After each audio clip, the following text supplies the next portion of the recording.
தமிழ்நாட்டில் இந்த ஆண்டில் கோடை மழை இயல்பை விட 20% அதிகம் பெய்துள்ளதாக சென்னை வானிலை மையம் தெரிவித்துள்ளது. தமிழ்நாட்டில் கடந்த மார்ச் மாதம் முதல் வெயில் வாட்டி வதைத்து வந்தது. வெப்ப அலை காரணமாக பல்வேறு மாவட்டங்களில் சுமார் 110 டிகிரிக்கு மேல் வெப்பம் பதிவானது.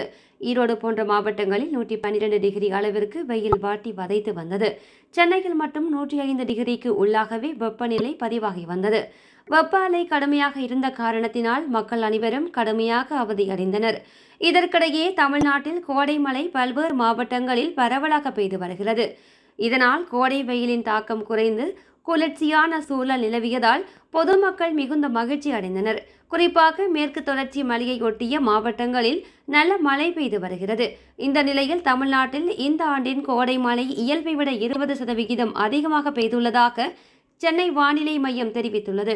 இதுகுறித்து வானிலை மையம் வெளியிட்டுள்ள அறிவிப்பில், தமிழ்நாடு முழுவதும் மார்ச் 1 முதல் மே 30ஆம் தேதி வரை கோடை மழை இயல்பாக 123 மில்லிமீட்டர் பதிவாகும்.